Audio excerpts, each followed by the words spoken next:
Queerpypasta.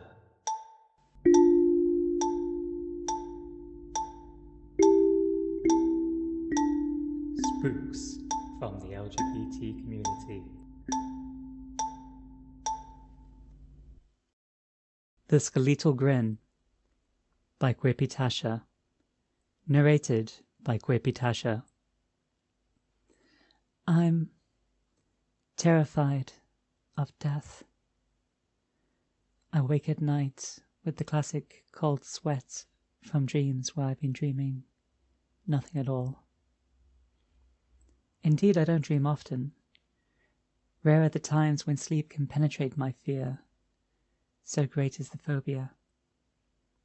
So I sit awake for days and nights at a time, in my room surrounded by death, in the form of 1,000 mounted butterflies, watching the door and waiting for that tall dark figure that they call the Reaper, with his terrible scythe, coming to cut my ethereal cord, and thus sever me from this world. I know now my time must be short. During my early childhood years, such thoughts were never a burden. The world was fresh, as was I, and I believed eternal. Such juvenile beliefs. I remember when it all started. I must have been about 10 at the time and had the chickenpox and therefore quarantined to my room. It was a beautiful summer day, and the whole world seemed to be bursting with life, and I was staring out my window, which was facing the fields at the back of the house and not the grey street up front, when a vivid butterfly pushed itself on the window ledge outside. It was one of the most gorgeous things I'd ever laid eyes upon, and I gazed at the marvel in awe as it fanned its wings, giving me flashes of its striking colours and intricate patterns. Every time it opened its wings, I saw new colours and new patterns. For hours I sat there watching it from behind the glass, and I remember thinking it must be the pure embodiment of life itself. Even as dusk drew in, and the sun had set, it remained on my window ledge, apparently content. I continued watching it late into the evening until the colours faded with the darkness, and sleep finally conquered me. I went to bed to dream of beautiful things. The next morning I awoke to find my beauty was still there. I opened my window to invite it inside, but it remained motionless. Seeming to have no fear of me, I reached out my hand and offered it to the butterfly to rest upon. No sooner had I touched it, it fell on its side and withered. The poor thing must have died in the night. With tears in my eyes, I continued to stare at the remains, and although its colours and patterns were still vibrant, it had lost all of its beauty from that moment on. I could not believe something so brilliant and youthful could be touched by death. I picked up the empty vessel of the thing that was once so beautiful and placed it tenderly in a wooden box, and I still have the desiccated creature to this day. Though the whole event disgusted me, it was what inspired my lifetime hobby of butterfly collecting, but that was also the day when I became aware of the grim reality of death.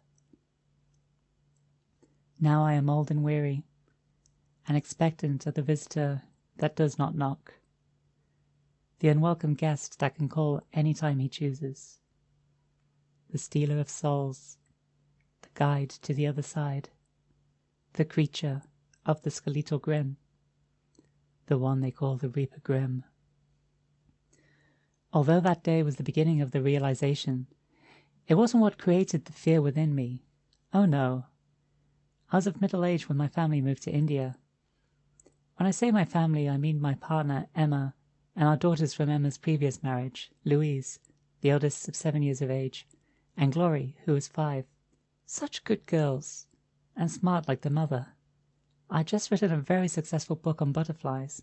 I had moved to Asia in hope of cataloguing a few more exotic specimens.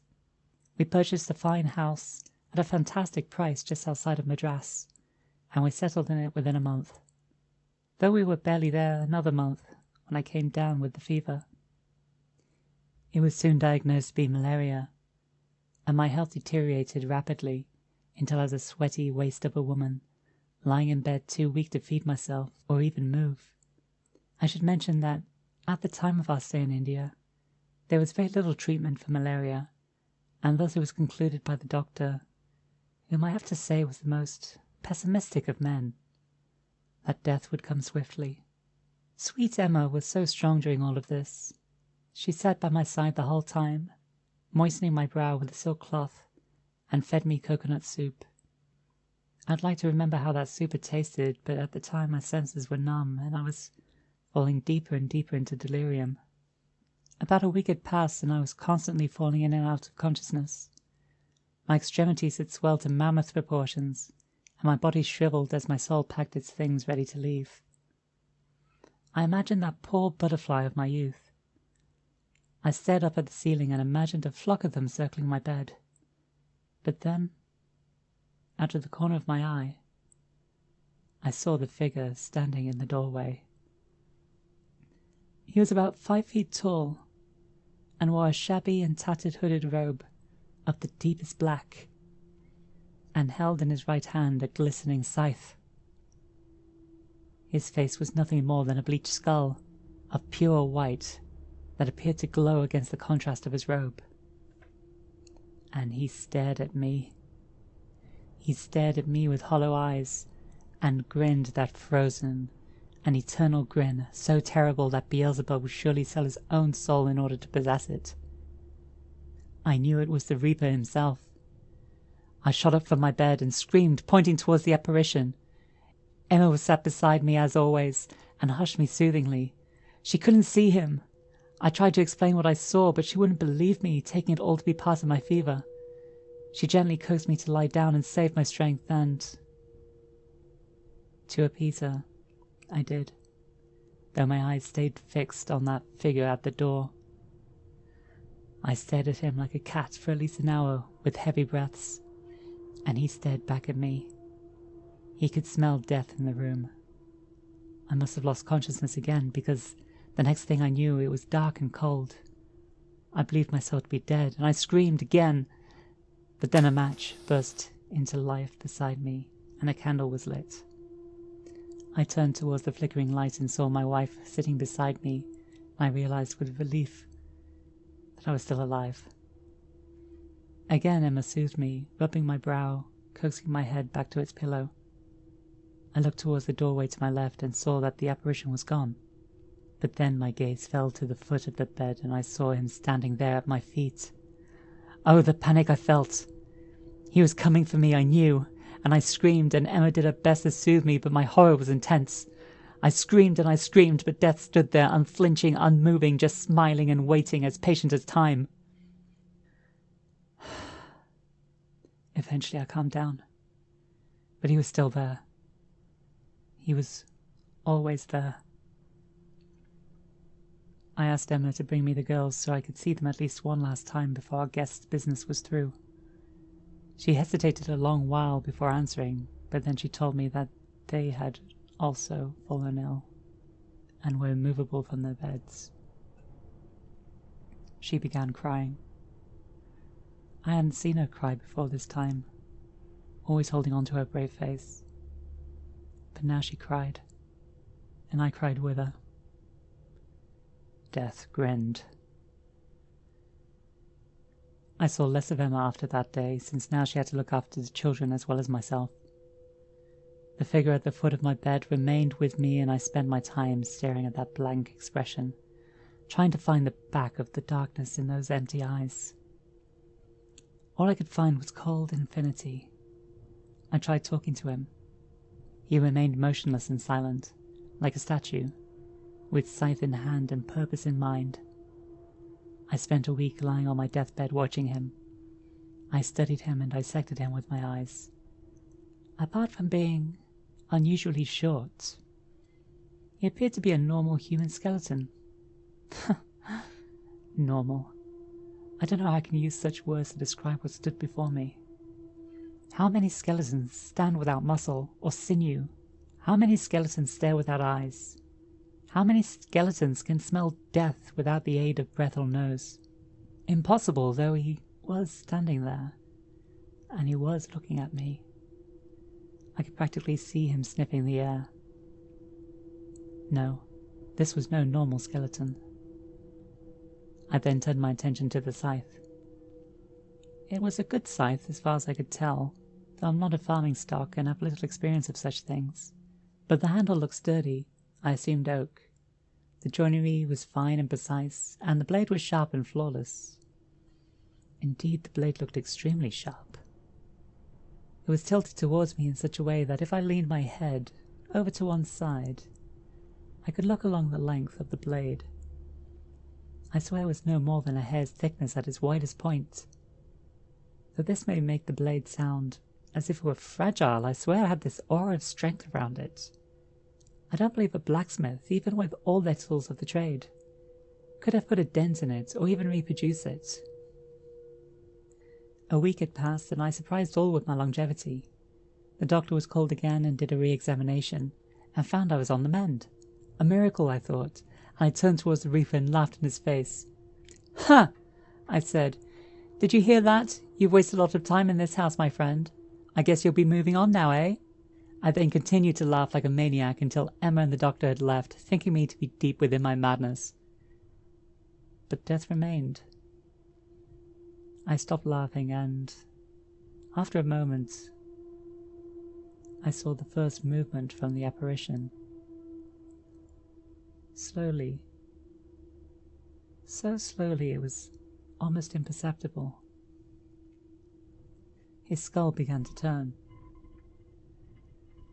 This puzzled and fascinated me as I watched. For several minutes, that intriguing skull rotates 90 degrees towards the wall on my right, and again his posture froze. I looked to the wall, but could see nothing that would attract the attention of death, unless a silverfish had died behind the wallpaper, but I don't think the Reaper would be too interested in the death of a mere invertebrate. But then realization washed over me. He wasn't looking at the wall.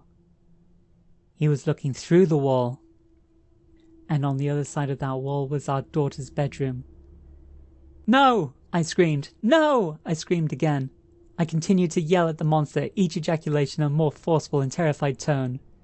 His bony body turned towards the wall and, after a second's pause, glided through it silently with his cloak flailing behind him. I made as much noise as my lungs would allow. A minute later, Emma came storming through the door and tried to calm me down, but this time I would not be consoled. I screamed and yelled, "The children! The children!" But she kept shaking her head with tears in her eyes, believing me to be mad and forcing me to lie down. "The children! The children!" I kept screaming. "The children are dead," she said. And with that, the room flooded with our silence. Death came floating back through the wall and resumed his place at the foot of my bed and grinned at us. My wife still could not see it, and I don't know how he managed it, but his grin had taken on a more satisfied expression. Why is he tormenting me? Why had he not left? Why did he remain at the foot of my bed? Why my bed? Oh yes, it's true, I was a long way from recovery, but even the doctor had agreed that death need not wait for me. I wanted to talk to him, to interrogate him, to find his twisted motive. Why my bed? Why not the bed of our young daughters? Why does he torture me with his sight? He could not have hoped to scare me to death with his presence. That time had long passed. All these questions I longed to ask him, but I restrained myself as I knew my wife was still beside me. And what would it look like if the woman she loved, who was supposedly on the road to health, were to start babbling to thin air, asking questions of death, immediately after the passing of our daughters? No. I decided to wait until I was alone with the apparition. Eventually, and after great mourning, she left my side as the doorbell beckoned to her from downstairs. She stood up and walked straight past my tormentor and through the door. I immediately began my interrogation. I began asking him why his presence was allowed to be known to me. He remained silent, admittedly as a skeleton should. I asked him why he waited for me, but he remained silent. I sat up in my bed in order to make more of an impression, and asked him of our daughters. Yet again he remained stubbornly silent. Now that was the question that most required answering, so I asked him again, "What have you done with our daughters?" He would not say a word, but if possible his grin looked even more smug than before, yet the expression was fixed. I could feel the anger brewing up inside me from this devil's impertinence. This time I yelled, "What have you done with our daughters?" But lo and behold, the creature held his non-existent tongue. I did not hold mine. I cursed him, and let fly every profanity that would leap from my tongue. I swung my legs out of the bed and threw the sheets off of myself. The Reaper's gaze followed my movements. Still screaming and still staring into his eyes, I jumped up from my bed and pulled myself to full height and faced the monstrosity. He faced me, and I walked towards him. But surprisingly, he turned towards the door and glided through it, apparently in retreat. I yelled at him to come back, but there were still questions unanswered. But then I felt the blood rush into my head, and my vision fading. My legs crumpled beneath me, and I fell to the floor. My thoughts at the time were about how deviously the Reaper must have taken my soul without my notice. For surely, now I was dead. My thoughts ceased completely, and I fell into the dreamless sleep. I surprised myself by opening my eyes again, though I don't know how much time had passed. I managed to stand up, and I felt a head rush coming on. Fortunately, it quickly subsided. Looking around, I could see that I was still in my room, on the floor, and that death had gone. I felt fine, with not even the slightest trace of fever upon my brow. I did feel hungry, so I walked out the door towards the kitchen downstairs. I strode down the corridor until I arrived at the head of the stairs, and was surprised to find that the banister had been pulled away from the wall. Puzzled, I looked down the stairs to the ground floor, and saw my beloved lying there, contorted in a pool of her own blood. Crouched over her was my tormentor, with his hand deep within her chest. Rage took hold of me. I ran down those stairs screaming, but the figure ignored me and pulled something I could not see out of the motionless Emma and placed it between the folds of his robes. He then stood up and passed through the front door and was gone. I reached the bottom of the stairs and held Emma in my arms. She was still alive. I spoke to her, crying. I told her I was sorry. I told her I tried to stop him. I told her. She opened her glazed eyes and asked in the most inaudible voice, "Stop whom?" With those words came a final breath, and life left her completely. I was left once again holding the lifeless vessel of a life that was once so beautiful. I laid her head down gently and went upstairs to pack my things. Within the month, I had moved back to my family home in London, where I still reside alone, waiting and expectant of the visitor who does not knock, the unwelcome guest who can call on you any time he chooses, the stealer of souls, the guide to the other side, the creature of the Skeletal Grin, the one they call the Reaper Grim, as I have done since India, 1910.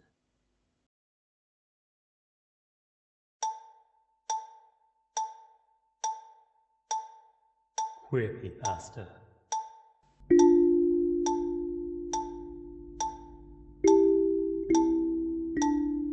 Spooks from the LGBT community.